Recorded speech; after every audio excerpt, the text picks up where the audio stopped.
If only. Probably the saddest words when talking about regret. A sliding doors moment, a sudden decision to turn left not right, choosing heads not tails, or saying yes and not no to a request. One wonders when looking back at murder cases what went through the condemned killers' minds as they waited in the condemned cell. Two guards as 24-hour constant companions, knowing their appointment with the hangman is getting closer by the day. The tension must at times have been almost unbearable. There would be anger, remorse, bitterness, and almost certainly regret. Not just regret at getting caught, convicted and condemned, but regret at the choice made that fateful day. If only I'd walked away. If only I'd turned the other cheek, not drank so much, not been greedy, or given in to temptation. If only. Our story today from Tales from the Hangman's Record is one such example of this. It's 1958. In America, the space race has begun with the formation of NASA. Nuclear submarines patrol the oceans, and colour videotape is used for the first time to record a television programme. In the UK, rock and roll music is at the height of its popularity. The music charts are a mix of American stars like Elvis Presley, the Everly Brothers and Frank Sinatra, plus homegrown talent like Cliff Richard, Marty Wilde and the King of Skiffle, Lonnie Donegan. The Teddy Boy style is still the main fashion, and the new cult of the rebellious teenager is evolving into regular gang fights over territory and choice of haircut and clothes. This story is one such example of a dispute between rival gangs, and the killer making one of those if only decisions that was to cost him and a young policeman their lives.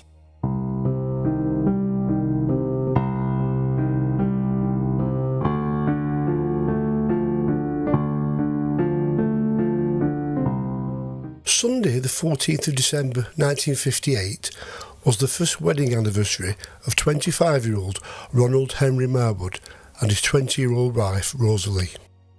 They lived happily together in a neatly furnished basement flat at 37 Huntingdon Street, Islington, North London, with Marwood earning good money as a foreman scaffolder.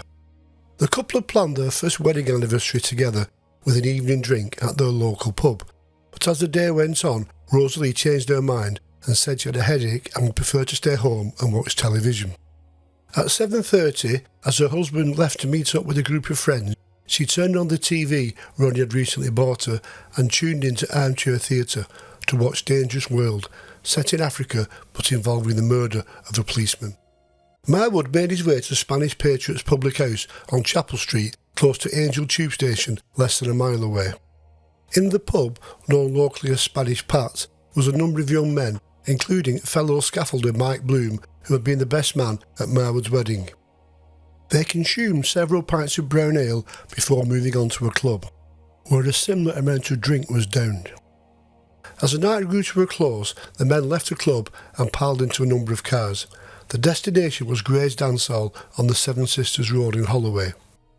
Trouble had been brewing between two rival gangs for a while, and following an altercation a few days earlier, threats had been made that it would be resolved this evening.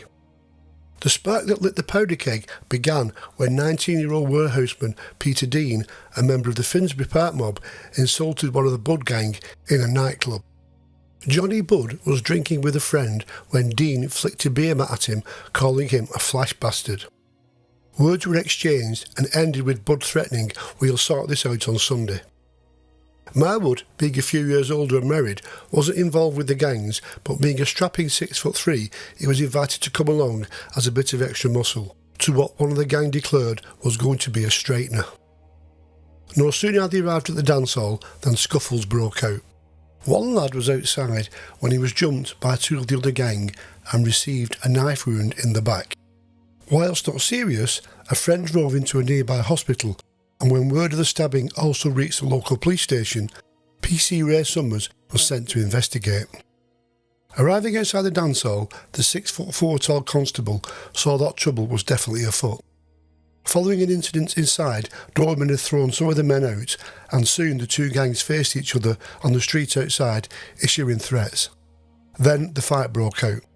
Punches were thrown and a variety of weapons used as the gangs traded blows and kicks in the violent fracas.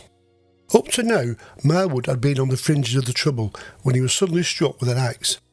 Although not badly hurt, he was knocked to the ground, where he lay shaken and dazed for a few moments. Finally getting to his feet, Marwood stumbled down the road where he saw Mick Bloom being quizzed by the police constable. Believing his friend was being unfairly hassled, he rushed to remonstrate. Summers angrily spun round and told Marwood to get away. Marwood instantly retaliated, and seconds later PC Summers slumped to the ground.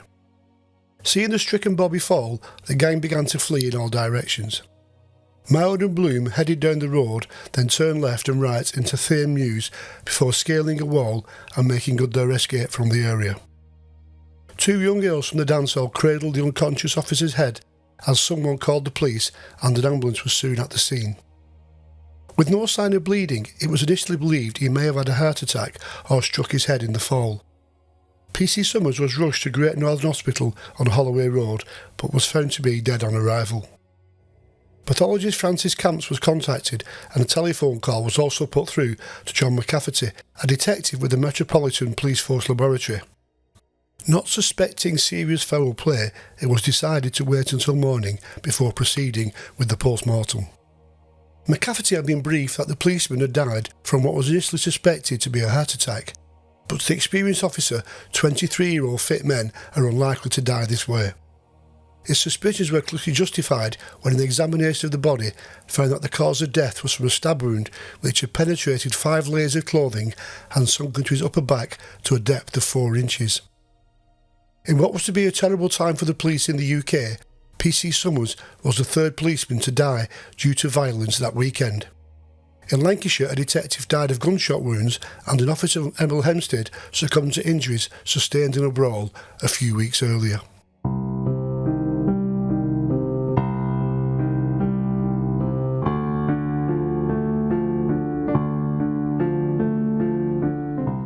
PC Ray Summers was just 23 years old and still serving his probation period as a new officer.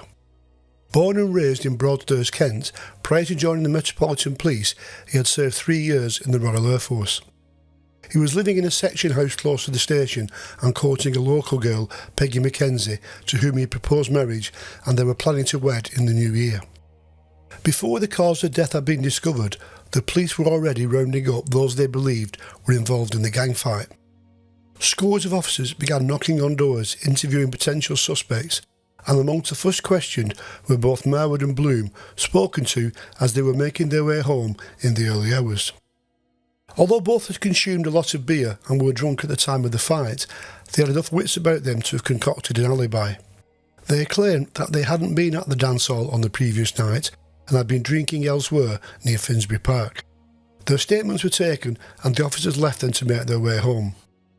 Over the next 24 hours, more statements were taken and arrests made, and it quickly became clear that Marwood and Bloom's claims to being elsewhere were untrue, as several of their friends had put them at the scene of the attack. It wasn't long before the murder weapon, a 10-inch underwater diver's knife, was discovered. It had been hidden in the remains of a bonfire at the end of Thame Mews. With further evidence now putting Marwood at the scene of the crime, detectives went to his home to interview him again. At the flat they found a tearful Rose Marwood, lamenting that her husband had not returned home the previous night. This now made Marwood the prime suspect. A manhunt was launched, and as Marwood went to ground, charges of affray were pressed against some of those involved in the fight outside the dance hall, which saw a number of them remanded in custody. As Christmas approached, Marwood was named in the press as being wanted, with detectives in all parts of the country on the lookout for the fugitive.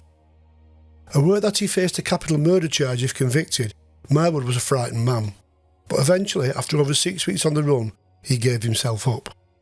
On Tuesday, the 27th of January 1959, Ronnie Marwood walked into Caledonian Road Police Station in Holloway and made a statement. According to his confession, he said, "I did stab the copper that night. I will never know why I did it." Marwood admitted that after the altercation, he had fled down the street, discarding the dagger in some rubbish. 2 weeks later, the trial of the others involved in the fracas resulted in 8 going to jail, with others awaiting a sentence at a later date.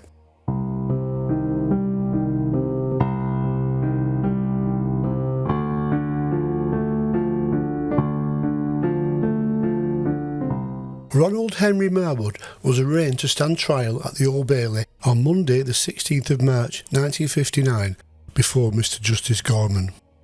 He was charged with the murder of a serving police officer, which since the passing of the 1957 Homicide Act was now one of the few cases of murder that carried the death penalty. He was also the first man to be charged with murdering a policeman since Derek Bentley had gone to the gallows for this same offence 6 years earlier. Prosecution was led by Mr Christmas Humphreys, assisted by EJP Cousin. The defence was handled by Mr Neil Lawson QC, assisted by Mr Levine. The prosecution alleged that this was a straightforward case of willful murder, and that following a disturbance outside the dance hall, Marwood had stabbed a police officer to death. Following this, he had evaded capture for a number of weeks before finally reporting to a police station and confessing, "I stabbed that copper." Marwood denied making the statement and claimed the police had put things down. Throughout the trial, Marwood maintained he had not even been aware of the knife in his hand and claimed he had no intention of hurting the policeman and certainly did not intend to kill him. During the 2.5 hours of the witness box, Marwood never denied that the wicked-looking knife on the table had been in his possession. He repeatedly maintained he was drunk and never intended to harm the policeman. Defence counsel Neil Lawson also suggested someone may have passed Marwood the knife in the car on the way to the dance hall, saying, "You might need this," and that he put it in his coat pocket and forgot it was there. "Had you anything in your right hand when you hit the policeman?" Lawson said. "No," Marwood emphatically replied. "I noticed he went back a bit. I took it that was the force of my punch. I turned and ran away. I realised I had done wrong hitting a policeman and imagined he would be after me." Prosecution counsel Christmas Humphreys scoffed at Marwood. How could he not know whether he had a 10-inch frogman's knife in your hand? Marwood mumbled something inaudible. Humphreys then invited Marwood to put on his overcoat and put the knife in his right-hand pocket and tell the jury he was unaware of it. The prisoner simply shook his head. Marwood's defence was that, by this disputed confession, there was no other evidence to connect him with the killing or even the fight, and certainly not the knife. However, Marwood contradicted this by saying he had in fact hit the policeman with his fist, but completely denied stabbing him. As the trial reached its conclusion, Marwood's counsel admitted he had struck the policeman. However, they claimed that his head was so clouded with drink he was only guilty of manslaughter, on the grounds he had no specific intent to kill or cause serious injury. In his summing up, Mr Justice Gorman reminded the jury that the killing of a police officer was a capital offence, and that in his opinion this was not a case of manslaughter. Thus the outcome was simple. Marwood was either innocent or guilty of murder. On the question of his confession, the judge said it must be entirely voluntary and without any sort of inducement to make by any promise, favour or menace. It took just 3 hours for the jury to return to find Marwood guilty of capital murder, but with a recommendation for mercy. Despite a recommendation, this really didn't carry much weight, unless concurred privately between the trial judge and the Home Secretary. Mr Justice Gorman later said he did not concur with the jury's view. With the black cap draped on his wig, the judge passed a newly revised mandatory sentence that Marwood would suffer death in the manner authorised by law. He was then taken to the condemned cell at Pentonville Prison, a mere 200 yards from his home.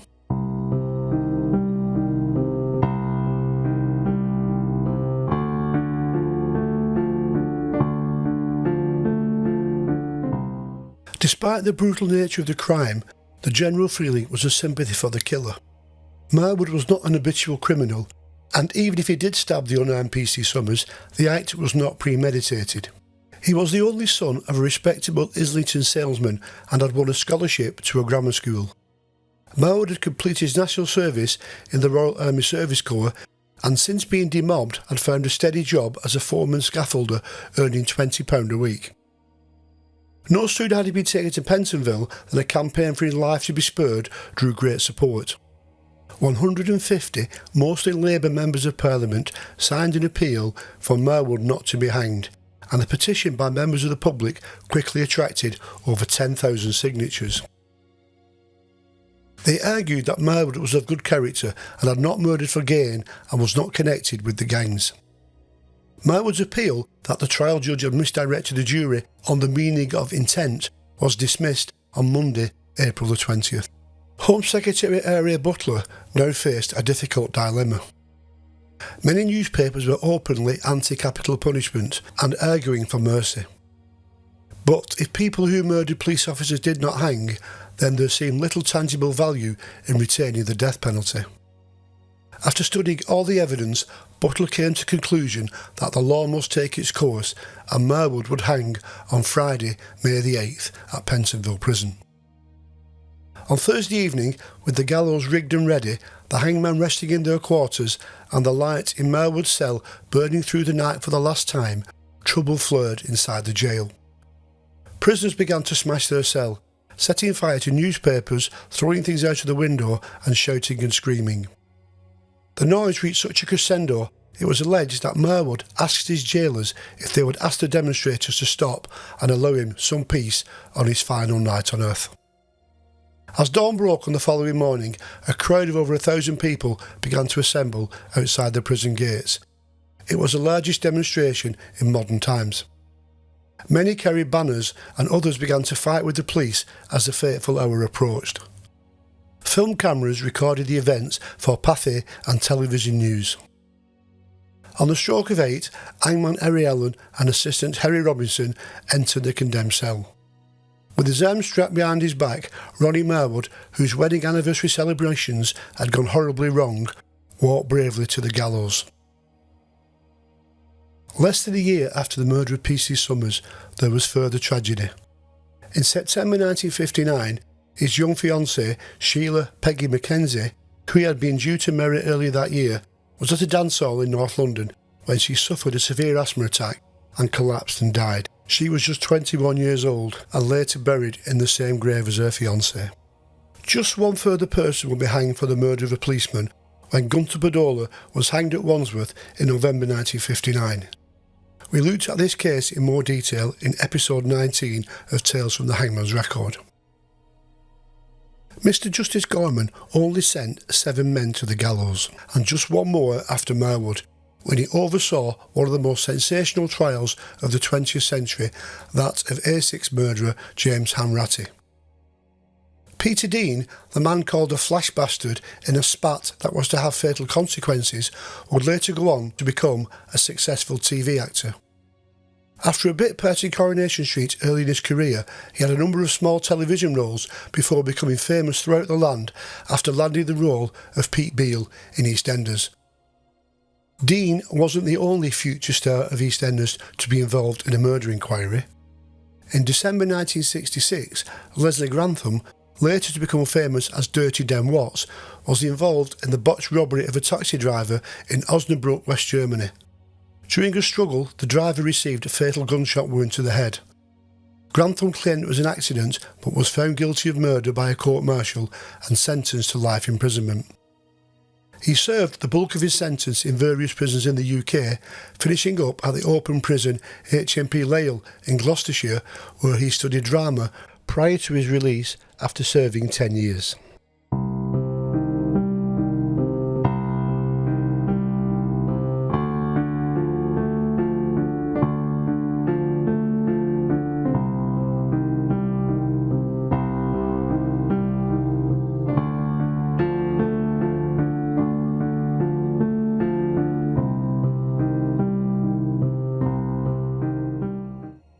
Following the laws of the Homicide Act of 1957, Ronald Marwood was guilty as charged, and with our police not carrying guns, they needed the protection that these new laws aimed to bring.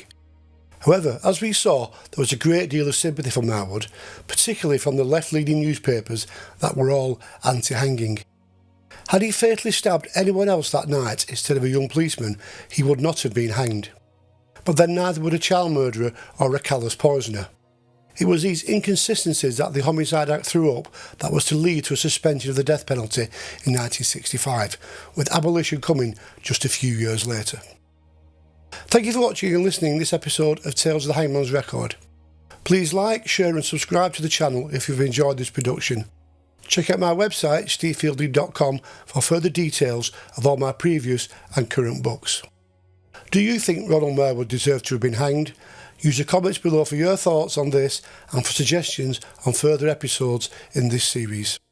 So until the next time, thank you and goodbye.